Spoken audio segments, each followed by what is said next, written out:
कि दुख से ना घबराना पंछी ये जग दुख का मेला है, कि दुख से ना घबराना पंछी ये जग दुख का मेला है, यूं तो भीड़ बहुत जंगल में उड़ना तुझे अकेला है। हेलो परिंदों, कैसे हो आप सब? आई होप आप सब अच्छे होंगे। तो दोस्तों, आज हम बात करने वाले हैं मादा जनन तंत्र यानी कि फीमेल रिप्रोडक्टिव सिस्टम क्या होता है। आज मैं आपको इस वीडियो में बताने वाला हूं। दोस्तों, ये जो क्वेश्चन है ये मोस्ट इम्पॉर्टेंट है और लगभग काफ़ी बार बोर्ड एग्जाम में पूछा गया है। अगर आप क्लास 10th में हैं या अगर आप क्लास 12th में हैं तो आप दोनों के लिए ये क्वेश्चन मोस्ट इम्पॉर्टेंट है और काफ़ी बार बोर्ड एग्जाम में पूछा गया है। दोस्तों, मैं इसको बहुत ही आसान तरीके से और चित्र के माध्यम से बताने वाला हूं। अगर आप इस वीडियो को अंत तक देख लेते हैं तो आपको मादा जनन तंत्र क्या होता है बहुत ही आसान तरीके से समझ में आ जाएगा, क्योंकि मैंने इसको बहुत ही आसान तरीके से बहुत ही सरल शब्दों में लिखने की कोशिश की है। तो दोस्तों, चलिए अब टाइम को ना वेस्ट करते हुए वीडियो को स्टार्ट करते हैं। तो चलिए हम सबसे पहले समझ लेते हैं इसका चित्र किस तरह से आप बनाइएगा। दोस्तों, ये रहा इसका चित्र। दोस्तों, ये है मादा जनन तंत्र, ठीक है। सबसे पहले यहाँ पर जो मध्य वाला भाग होता है इसको बोलते हैं यूटेरस यानी कि गर्भाशय, ठीक है। दोस्तों, ये क्या होता है तो इसे हम गर्भाशय कहते हैं, ठीक है। जहाँ पर एक बेबी, एक बच्चे का जन्म यहीं से शुरुआत होता है, ठीक है। दोस्तों, जो बेबी होता है वो इसी गर्भाशय में रहता है, ठीक है। उसके थोड़ा नीचे आएंगे तो यहाँ पर होता है सर्विक्स यानी कि गिरवा, ठीक है। गर्भाशय के नीचे क्या होता है? गिरवा होता है। और सबसे बाहरी भाग जो होता है उसे बेजाइना या योनि कहते हैं, ठीक है। दोस्तों, ये हो गए गर्भाशय, गिरवा और योनि, ठीक है। उसके बाद में यहाँ पर होता है अंडाशय, ठीक है दोस्तों। तो ये है अंडाशय यानी कि ओवरी, ठीक है। दोस्तों, अंडाशय से जितने भी अंडाणु निकलते हैं, ठीक है, उसको कौन पकड़ता है तो उसको पकड़ते हैं कौन? अंडवाहिनी, ठीक है। दोस्तों, ये क्या है? अंडवाहिनी है। अंडवाहिनी का जो प्रथम भाग होता है उसे कहते हैं स्थमस, हिंदी में बोलते हैं संक्रीड पथ, ठीक है दोस्तों। और यहाँ पर जो इसका मध्य वाला भाग होता है इसे बोलते हैं एम्पुला, जिसे हिंदी में तुम्बिका कहते हैं, ठीक है दोस्तों। और यहाँ पर एक कीप यानी कुप्पी के आकार की एक संरचना होती है जिसे इनफंडिबुलम कहते हैं, ठीक है दोस्तों। इसको मैं आपको आगे बेहतरीन से बताने वाला हूँ, ठीक है, और बहुत ही विस्तार में आपको बताने वाला हूँ। यहाँ पर दोस्तों एक उंगली की जैसी संरचना होती है, ठीक है। यानी कि अंडाशय से जितने भी अंडाणु बाहर निकलेंगे उन सभी को कौन कैच करेगा, उन सभी को कौन पकड़ेगा? तो उन सभी को फिम्बरी यानी कि झालर जो होते हैं वो कैच करते हैं, ठीक है दोस्तों। तो ये रहा मादा जनन तंत्र। आप इसका स्क्रीनशॉट ले लीजिएगा और आप इसको बहुत अच्छे से तैयार कर लीजिएगा, क्योंकि कभी कभी बोर्ड एग्जाम में केवल इसका चित्र ही पूछ लिया जाता है, ठीक है दोस्तों। तो ये रहा इसका चित्र। अब हम चलिए इसको विस्तार पूर्वक किस तरह से वर्णन करेंगे अब हम समझ लेते हैं। तो दोस्तों, सबसे पहला आप हेड लगाएंगे मादा जनन तंत्र, फीमेल रिप्रोडक्टिव सिस्टम, ठीक है दोस्तों। तो इसके जो होते हैं मुख्यतः 3 पार्ट होते हैं। कौन कौन? फर्स्ट होता है मुख्य जनन अंग या इसे हम प्राथमिक जनन अंग भी कहते हैं, ठीक है दोस्तों। सेकंड जो होता है उसे कहते हैं सहायक जनन अंग या इसे हम द्वितीयक जनन अंग भी कहते हैं। यानी कि एक होता है प्राथमिक, एक होता है सेकेंडरी यानी कि द्वितीयक जनन अंग, और जो थर्ड होता है उसे कहते हैं बाह्य जनन अंग, ठीक है दोस्तों। इस तरह से आप लिखेंगे। उसके बाद में मुख्य या प्राथमिक जनन अंग में होता है अंडाशय, ठीक है दोस्तों। तो कभी कभी क्वेश्चन पूछ लेता है ऑब्जेक्टिव में कि बताइए मादा जनन तंत्र का प्राथमिक जनन अंग कौन सा होता है, तो आप क्या बताएंगे? अंडाशय यानी ओवरी जो होता है या मुख्य या प्राथमिक जनन अंग होता है, ठीक है। और यहाँ पर जो सहायक जनन अंग या द्वितीयक जनन अंग होता है उसके मेनली 2 पार्ट होते हैं। यहाँ पर आप देख सकते हैं जो फर्स्ट होता है उसे कहते हैं सहायक नलिकाएं, और जो सेकंड होता है उसे कहते हैं सहायक ग्रंथियां। सहायक नलिकाएं में 4 पार्ट होते हैं मुख्यतः। फर्स्ट होता है ओविडक्ट यानी कि अंडवाहिनी, सेकंड होता है यूटेरस यानी गर्भाशय, एक होता है सर्विक्स यानी कि गिरवा, और फोर्थ होता है बेजाइना यानी कि योनि। यानी कि अंडवाहिनी, गर्भाशय, गिरवा, योनि, ये सभी क्या हैं? तो ये सभी सहायक नलिकाएं हैं। और यहाँ पर एक स्तन ग्रंथियाँ होती हैं जो किस में आती हैं? जो सहायक ग्रंथियों में आती हैं, यानी कि जो सहायक या द्वितीयक जननांग था उसके 2 पार्ट थे, आपने समझ लिया है। और यहाँ पर जो थर्ड पार्ट होता है उसको बोलते हैं बाह्य जननांग, इसमें भग शिश्न आता है। यानी कि दोस्तों आप हेड लगाएंगे मादा जनन तंत्र और इस तरह से आप अच्छे से लिख देंगे। उसके बाद में चलिए अब हम एक एक करके सभी की विशेषताओं को बहुत ही अच्छे से समझ लेते हैं। दोस्तों वीडियो थोड़ा लंबा हो सकता है, लेकिन मैं गारंटी के साथ कह सकता हूँ अगर आप इस वीडियो को अंत तक देख लेते हैं तो आपको बहुत अच्छे से समझ में आ जाएगा। तो चलिए अब हम फर्स्ट दिन लगाएंगे अंडाशय यानी कि ओवरी क्या होता है। तो दोस्तों यहाँ पर हम फर्स्ट हेडिंग लगाएंगे अंडाशय या इंग्लिश में कहते हैं ओवरी। ठीक है, इसमें लिखेंगे इसकी संख्या 2 होती है। यहाँ पर आप देख सकते हैं एक अंडाशय ये रहा और एक अंडाशय ये रहा, यानी कि इसकी संख्या कितनी होती है, तो इसकी संख्या 2 होती है। वही यहाँ पर लिखा है इसकी संख्या 2 होती है, यह अलमंड यानी कि बादाम के आकार का होता है। इसकी संख्या कितनी होती है, तो इसकी संख्या 2 होती है, 1 1 2, और इसका जो आकार होता है वो बादाम के जैसा होता है। यहाँ पर देख सकते हैं ये कैसा है, बादाम की आकृति का दिखाई दे रहा है। तो यहाँ पर लिखेंगे इसकी संख्या 2 होती है एवं यह बादाम के आकार का होता है। यह 2 से 3 सेंटीमीटर लंबा एवं 1.5 यानी 1.5 सेंटीमीटर चौड़ा होता है। ठीक है, इसकी बाहरी भाग को या इसके बाहरी भाग को कॉर्टेक्स और मध्य वाले भाग को मेडुला कहते हैं। यानी कि दोस्तों आप एक बार चित्र के माध्यम से समझ लीजिए, क्योंकि दोस्तों आपको इसे रटना नहीं है। अगर आप चित्र को समझ गए तो आप इसको बहुत अच्छे से लिख ले जाएंगे। तो यहाँ पर लिखेंगे हेडिंग लगाएंगे अंडाशय, इसमें लिखेंगे इसकी संख्या 2 होती है और यह बादाम के आकार का होता है। ठीक है, यह 2 से 3 सेंटीमीटर लंबा और 1.5 सेंटीमीटर चौड़ा होता है। इसके बाहरी भाग को यानी कि जो बाहर वाला भाग होता है उसको हम बोलते हैं कॉर्टेक्स और मध्य वाले भाग को मेडुला कहते हैं। ठीक है दोस्तों, ये हो गया अंडाशय। इसके बारे में अब हम चलिए समझ लेते हैं अंडाशय या ओवरी के क्या कार्य होते हैं। तो दोस्तों यहाँ पर हेडिंग लगाएंगे कार्य, इसमें लिखेंगे फर्स्ट में मादा युग्मक का निर्माण करना। यानी कि दोस्तों अंडाशय काम क्या होता है, तो अंडाशय का काम होता है मादा युग्मक का निर्माण करना। जैसा कि आप सभी जानते हैं कि मादा युग्मक कौन होते हैं, अंडाणु होते हैं। क्या होते हैं दोस्तों, अंडाणु। तो अंडाशय क्या करते हैं, तो अंडाशय अंडाणु का निर्माण करते हैं। और आप सब जानते होंगे नर युग्मक में क्या होते हैं, तो नर युग्मक होता है शुक्राणु और मादा युग्मक क्या होता है, अंडाणु। यानी कि इसका फर्स्ट कार्य हो जाएगा कि अंडाशय का काम अंडाणु का निर्माण करना होता है। इसका सेकंड काम होता है मादा हार्मोन्स का निर्माण करना। यानी कि जितने भी मादा हार्मोन्स है उन सभी का निर्माण कौन करते हैं, तो उन सभी का निर्माण अंडाशय करते हैं। ठीक है, अब मादा हार्मोन में कौन आते हैं, जैसे होता है एस्ट्रोजन।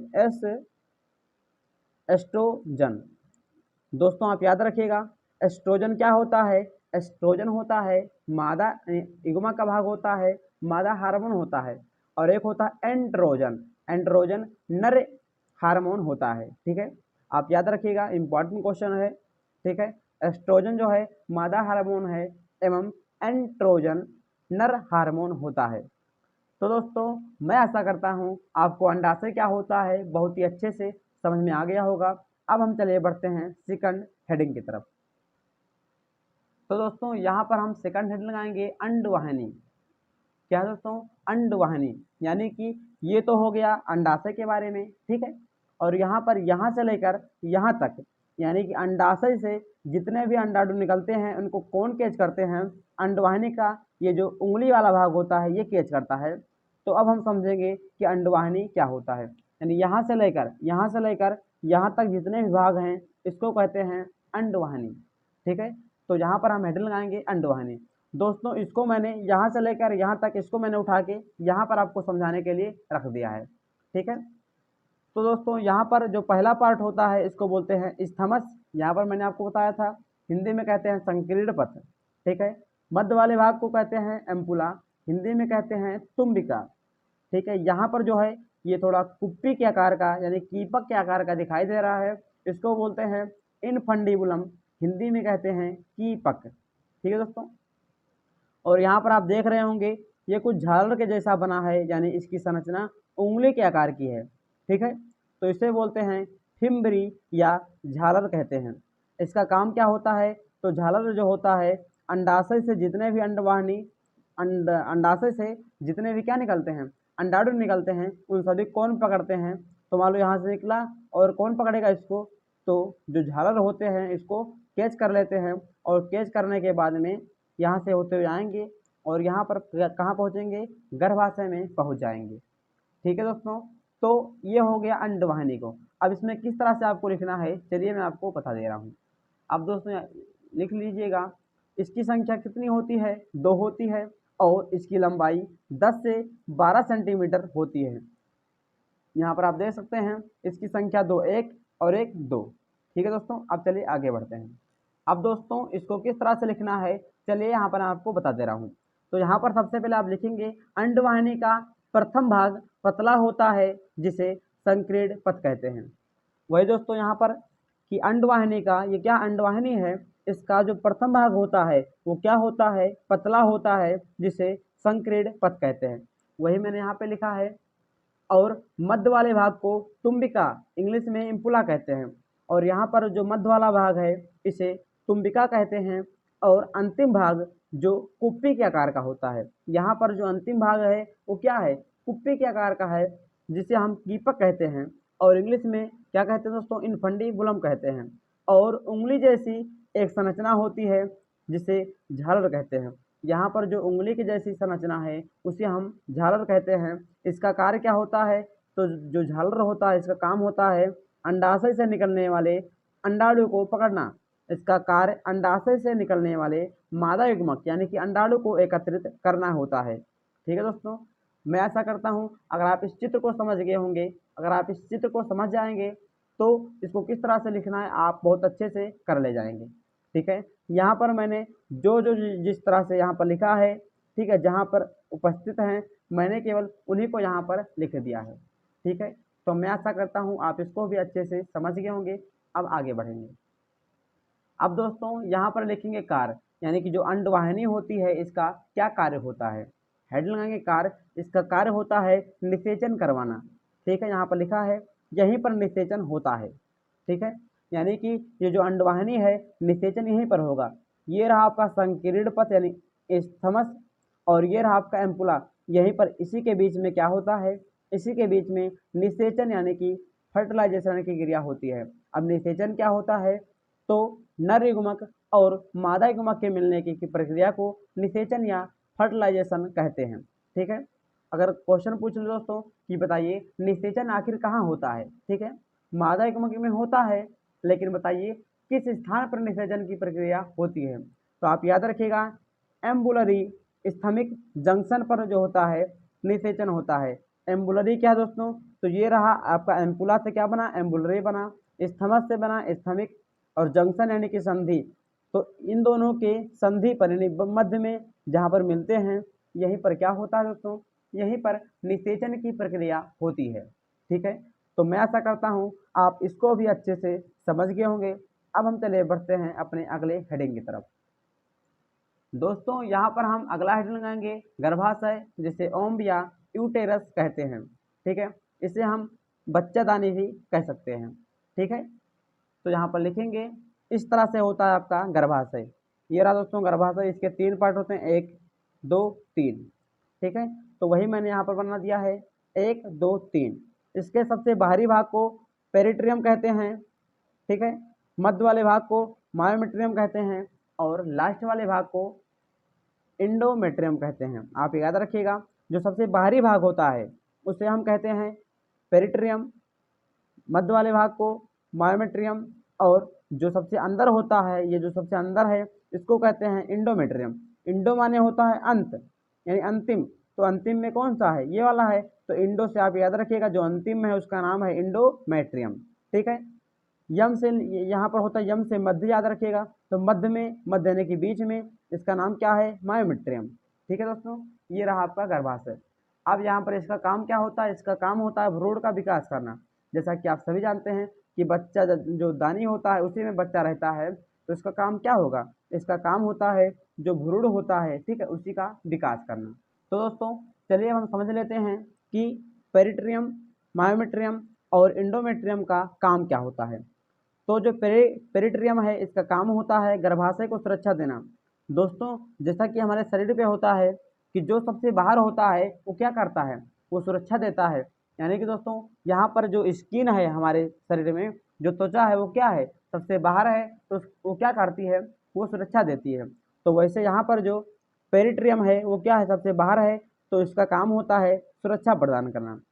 सेकंड दोस्तों है मायोमेट्रियम, ये क्या है, बीच में है, तो इसका काम होता है शिशु के जन्म में सहायता करना। यानी कि जब बेबी क्या होता है, जन्म लेता है, तो उसके जन्म में क्या करता है, ये सहायता करता है। कौन करता है, तो मायोमेट्रियम जो होती है, ये जो परत होती है, ये जो बीच में होता है, यही जो होता है ये शिशु के जन्म में सहायता करती है।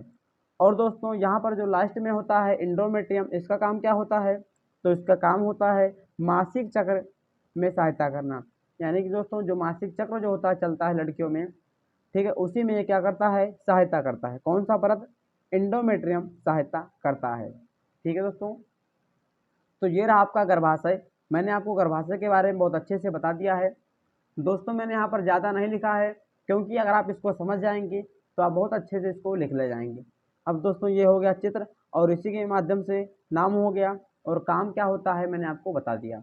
अब दोस्तों इसके आगे भी आप लिख सकते हैं हेड लगा के, बेजाइना यानी कि योनि।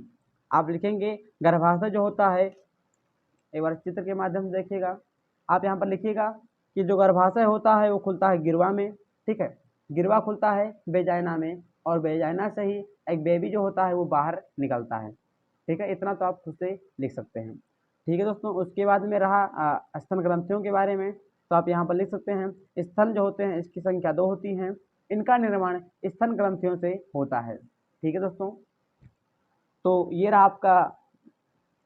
तो दोस्तों मैंने आपको बता दिया है कि मादा जनन तंत्र किस तरह से आपको चित्र बनाना है और कैसे आपको लिखना है, ताकि आपके बोर्ड एग्जाम में आपको पूरा का पूरा नंबर मिल सके। तो दोस्तों मैं आशा करता हूँ कि आपको वीडियो अच्छा लगा होगा। अगर आपको वीडियो अच्छा लगा हो तो वीडियो को लाइक कर दीजिएगा, एवं ऐसे ही बेहतरीन वीडियो को पाने के लिए चैनल को सब्सक्राइब कर दीजिएगा। फिर मिलेंगे अगले वीडियो में, तब तक के लिए जय हिंद, वंदे मातरम।